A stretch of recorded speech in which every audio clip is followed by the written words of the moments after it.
Assalamualaikum warahmatullahi wabarakatuh. Waalaikumsalam warahmatullahi wabarakatuh. Ya. Bagaimana kabarnya hari ini? Baik, Bu. Alhamdulillah. Ya. Ada yang tidak masuk hari ini? Ada, Bu. Nusa dan Rara ya? Ya, Yang di Bu. belakang kalian ini ya? Ya, Bu. Oh gitu. Kenapa dia nggak masuk? Sakit, Bu. Oh sakit. Sakit apa? Panas, Bu. Gitu. Ya sudah. Kita doakan agar mereka lekas sembuh dan bisa belajar kembali bersama kita di sini. Ya. Oke. Sebelum memulai pelajaran kita kali ini, alangkah baiknya kita berdoa terlebih dahulu. Oke? Mbak Safa, boleh minta tolong untuk memimpin doa? Oke. Iya, Mbak. Sudah, Bu. Oke, ya, bagus sekali. Jadi gini ya, Nak ya. Tujuan pembelajaran kita kali ini melanjutkan terkait materi minggu lalu yang telah Ibu ajarkan terkait kelompok sosial. Itu ya. Nah, untuk merefresh kembali apa itu kelompok sosial, masih ada yang ingat apa itu kelompok sosial? Oke, ini ya. Ibu jelaskan sedikit apa itu kelompok sosial, gambaran umumnya. Yaitu kelompok sosial adalah sekumpulan orang yang terdiri dari beberapa anggota yang saling berinteraksi satu sama lain. Itu ya, Nak ya. Kurang lebihnya seperti itu gambaran umumnya terkait kelompok sosial. Nah, kemudian materi kita kali ini adalah melanjutkan materi terkait kelompok sosial kemarin, yaitu terkait klasifikasi sosial. Klasifikasi kelompok sosial. Nah, gitu. Gambarnya seperti ini, Nak, kita. Skemanya seperti ini. Maaf, Ibu menggunakan gambar seperti ini agar kalian dapat mengingat. Jadi kalau ini Emil Durkheim itu Emil Durkheim membagi klasifikasi kelompok sosial menjadi dua, yaitu solidaritas mekanik dan juga solidaritas organik. Kemudian Ferdinand Tönnies itu membaginya menjadi dua, Gemeinschaft dan Gesellschaft. Itu ya, Nak ya. Oke, jadi gambarnya seperti ini. Bisa diingat? Oke, ya. Oke, kita lanjut ke materi yang berikutnya. Materi terkait yang telah Ibu jelaskan tadi, yaitu satu pertama terkait klasifikasi menurut Emil Durkheim. Nah, sebelum Ibu menjelaskan, tolong dibuka buku halaman 56, Sosiologi. Sudah? Sudah, Bu. Oke, di situ dijelaskan terkait apa yang telah menjadi pemikiran dari Emil Durkheim terkait klasifikasi kelompok sosial. Ada yang bisa mengungkapkan apa itu? Mbak Ovi? Solidaritas mekanik dan solidaritas organik. Ya, betul sekali ya. Jadi Emil Durkheim ini mengemukakan dua hal, yaitu solidaritas mekanik dan juga solidaritas organik.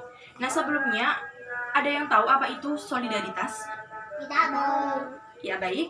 Ibu akan jelaskan. Solidaritas adalah rasa simpati atau empati dari sekelompok orang untuk memilih untuk bersatu dalam satu kepentingan gitu. Ya. Jadi begini. Paham dari sini? Oke. Langsung ya masuk kedua macam tersebut, yaitu kategori solidaritas mekanik dan solidaritas organik. Solidaritas mekanik ini diartikan sebagai sekelompok orang yang memiliki aktivitas yang sama serta tanggung jawab yang sama. Gitu ya, Nak ya. Mereka terikat karena kedua hal tersebut. Nah, dalam kelompok sosial solidaritas mekanik ini biasanya ada di daerah pedesaan, ya, yang masih memiliki kehidupan yang bersifat tradisional dan sederhana. Oke. Nah, kemudian yang kedua ini adalah solidaritas organik. Solidaritas organik ini sebuah kelompok di mana anggotanya ini memiliki pekerjaan yang berbeda serta tanggung jawab yang berbeda pula. Tapi mereka tetap bisa bertahan dalam satu ikatan kelompok. biasanya kelompok ini ada di perkotaan, gitu ya nak ya. Nah, kelompok organik ini bersifat spesialisasi, gitu ya. Spesialisasi di sini maksudnya terdapat pembagian peran kerja di antara masyarakatnya. Jadi antara satu orang dengan orang lain itu saling tergantung, tidak bisa berdiri sendiri, gitu ya. Sampai di sini paham? Paham? Paham, Bu. Oke, ya begitu. Betul sekali. Paham ya? Paham, Bu. Ya. Oke, kemudian selanjutnya adalah klasifikasi kelompok sosial menurut Ferdinand Tönnies, yaitu dibagi menjadi dua, Gemeinschaft dan Gesellschaft. Jadi gini nak, Gemeinschaft ini merupakan ikatan kelompok sosial di mana anggotanya terbentuk dengan ikatan kuat dan murni. Nah, biasanya Gemeinschaft ini itu dikategorikan menjadi tiga, yaitu tergantung ikatan darah, yang kedua tergantung ikatan wilayah terdekat, kemudian yang ketiga karena adanya ikatan seseorang yang saling memiliki keterkaitan pemikiran, jadi pemikirannya sama, oleh karena itu dia memilih untuk menjadi sekelompok sosial tersebut, gitu ya nak ya. Oke, sampai di sini paham? Paham, Bu. Oke, nah kali ini Ibu akan memberikan tugas kalian mengenai kedua hal tersebut, yaitu yang dikemukakan Emil Durkheim tentang solidaritas organis dan solidaritas mekanis. Kemudian yang dikemukakan oleh Ferdinand Tönnies, Gesellschaft dan Gemeinschaft. Oke. Nah, ini ada 4 kertas. Kalian membentuk 4 kelompok untuk memberikan contoh terkait apa yang menjadi pengelompokan dari apa yang menjadi klasifikasi ini. Jadi dituliskan contohnya di sini, kemudian di sini diberikan alasan, begitu ya nak ya. Oke, ini dibagi dulu. Kan? Ini sama ini. Nah, ya gitu. Oke.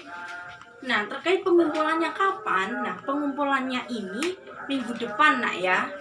Jadi kalian bisa berinovasi dan berkreasi mengenai kedua pemikiran dari tokoh yang berbeda tersebut.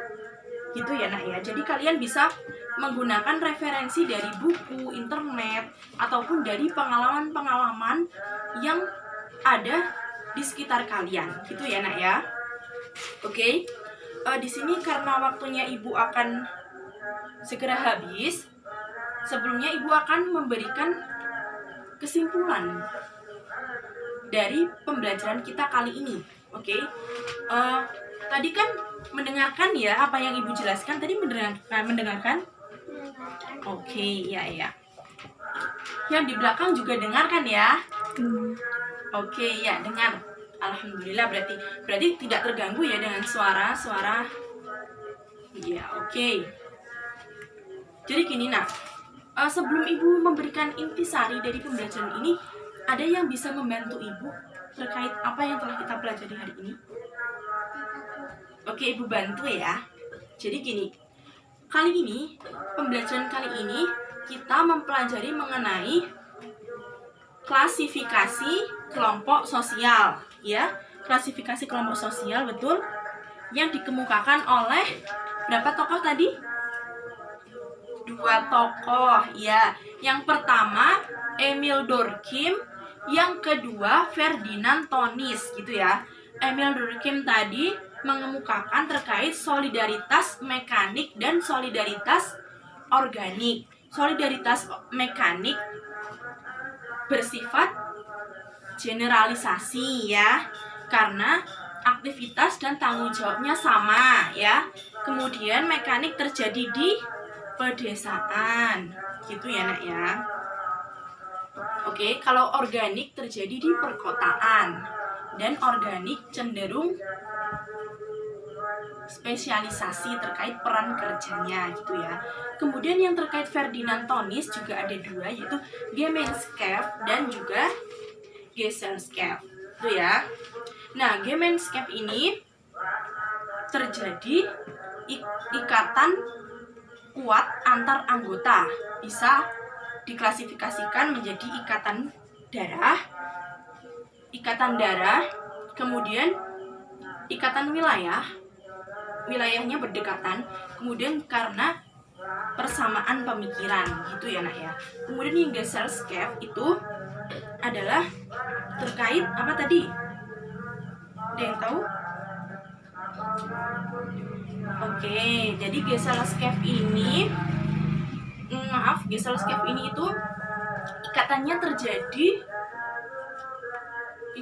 terjadi gimana? Ada yang tahu? Di belakang ada yang tahu? Oke, jadi begini. Gesellschaft ini terjadi karena adanya perbedaan gitu ya.